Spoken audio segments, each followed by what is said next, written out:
कोल्हापूरच्या करवीर निवासिनी श्री अंबाबाई मंदिरात सुरू असलेल्या संवर्धनाच्या कामावर पुन्हा प्रश्नचिन्ह उपस्थित झालंय। सलग पावसामुळे मंदिराच्या आतल्या भागात पाणी गळतंय, त्यामुळे मंदिरात सुरू असलेलं संवर्धन पुरातत्वीय निकषानुसार होत आहे का यावरून वाद निर्माण झाला। काही नागरिक, मंदिर अभ्यासक आणि संघटनांनी या कामावर आक्षेप घेतलाय।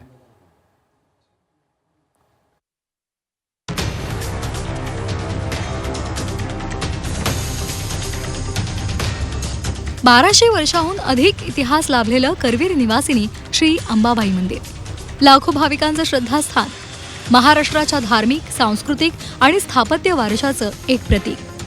चालुक्य, शिलाहार, यादव आणि मराठा कालखंडातील स्थापत्य वैशिष्ट्यांचा ठसा जपणारं हे मंदिर भारतीय मंदिर स्थापत्य, शिल्पकला आणि इतिहासाच्या अभ्यासासाठी अत्यंत मौल्यवान मानलं जातं। सध्या मंदिरामध्ये संवर्धनाचं काम केलं जातंय, मात्र आतल्या भागात पावसाचं पाणी गळत असल्यामुळे त्यावर प्रश्नचिन्ह निर्माण झालंय।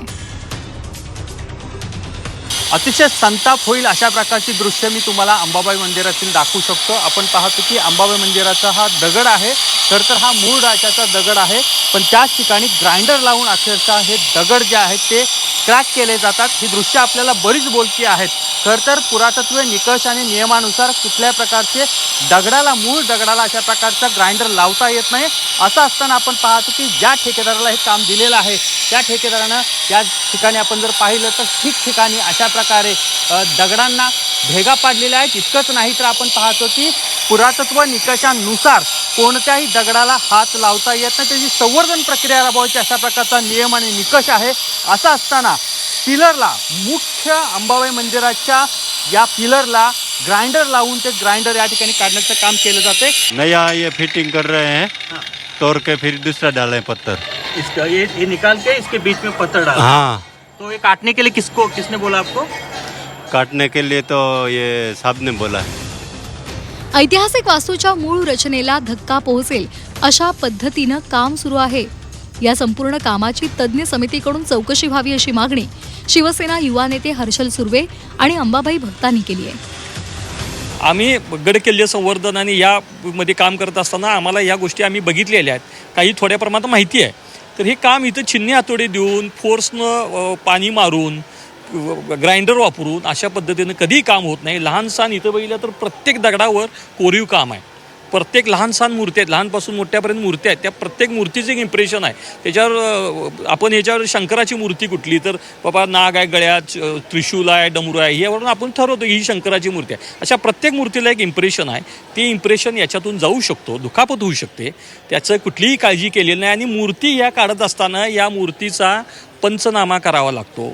ती मूर्ती कशी होती त्याचे फोटोग्राफ्स काढावे लागतात, त्याच्या परत काही बदल होऊ नये यासाठी काळजी घेतली जाते।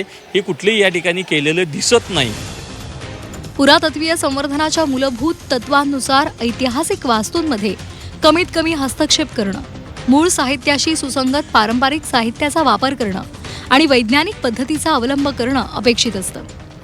मूळ दगडी रचनेवर अनावश्यक यांत्रिक प्रक्रिया टाळण्याची शिफारस केली जाते, मात्र अंबाबाई मंदिरात ही प्रक्रिया शास्त्रोक्त पद्धतीनं राबवली जात नसल्याचा आरोप मंदिर अभ्यासकांनी केलाय।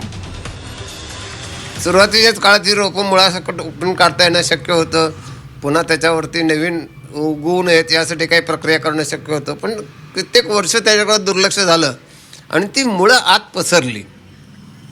आज परिस्थिती अशी आहे की महालक्ष्मी मंदिराचं दगडी बांधकाम, त्याचं दगडी छत आणि वर दिसणारं विटांचं शिखर याच्या दरम्यान असलेला जो भरीचा भाग आहे त्याच्यामध्ये वनस्पतींची मुळं मोठ्या प्रमाणावरती पसरलेली आहेत आणि हे वाढतच जाणार आहेत। त्याच्यामुळे मंदिराची आत्ता सध्या दिसणारी गळती ही निसर्गाच्याच एका प्रक्रियेचा भाग आहे। अर्थात ती आपल्याला थांबवता आली असती, थांबवली गेली नाही गेली त्यासाठी कोण जबाबदार या सगळ्या गोष्टीचा आपला संबंध नाही। आपण फक्त मंदिर रचनेच्या संदर्भात विचार करतोय।